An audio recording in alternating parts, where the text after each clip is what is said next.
అంటే రాజకీయ పార్టీ అనేదే ప్రజల కోసం ఆ రోజున నందమూరి తారక రామారావు గారు బడుగు బలహీన వర్గాల కోసం అని చెప్పి స్థాపించిన పార్టీ. దాన్ని అలాగే ఆయన ఆశయ సాధనకు అనుగుణంగానే ఈ రోజున పరిపాలన కొనసాగుతుంది అనుకోవచ్చా? చంద్రబాబు నాయుడు గారి పరిపాలన తీరు ఎలా ఉంటుంది? బాగానే ఉందండి.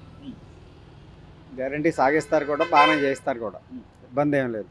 కానీ అసలు ఆ పార్టీయే ఉండదు. ఆ పార్టీని భూస్థాపితం చేసి ఎన్నో మంది ఇవన్నీ పుకార్లు తెప్పించి ఏమి ఉండదు. ఇంకా ఆ పార్టీ ఇప్పుడు అయిపోయింది, స్థాపితం అయిపోయింది. ఈ పార్టీ ఇప్పుడు ఉంటుంది పక్కాగా. సార్ అంటే ఆ పార్టీ మీద జనాలకున్న కమిట్మెంట్ కానీ లేక అభిమానం కానీ మీరు ఆ వయసులో చూసుంటారు. అంటే రామారావు గారు పార్టీ స్థాపించింది ఎందుకు అనేది అందరికీ తెలుసు. ఆ రోజులో కాంగ్రెస్ పార్టీ ఒక్కటే ఉండే నేపథ్యంలో తెలుగుదేశం పార్టీ అంటూ దానికి ఒక పసుపు జెండా అని, సైకిల్ గుర్తని, దాని గురించి మీకు తెలిసిందేమో. అంటే సైకిల్ గుర్తు అంటే సైకిల్ ఇప్పుడు మహానుభావుడు ఆ రోజుల్లో పెట్టాడు పార్టీ. అది ఇప్పుడు మంచి సింబల్ కూడా అయిపోయింది. కాంగ్రెస్ ఇంకా లేదండి, ఇంకా రాదు, ఇంకా లేదు మనకి. ఏది వచ్చినా లేదండి ఇంకా అవకాశం.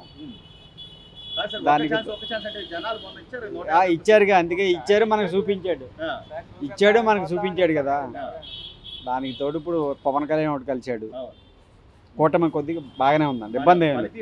ఓ సూపర్.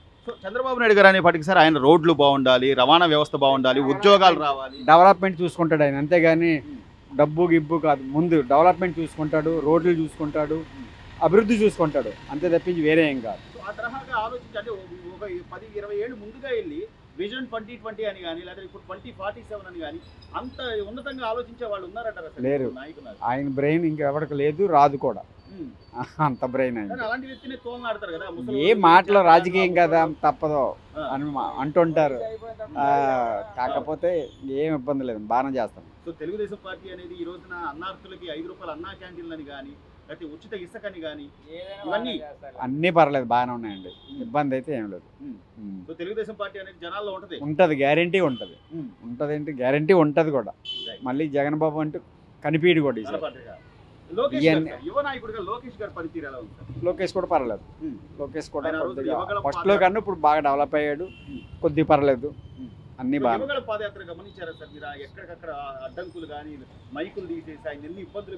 ఎన్ని ఇబ్బందులు పెట్టినా ఎదుర్కొంటూ వచ్చాడు, ఇబ్బంది ఏం లేదు.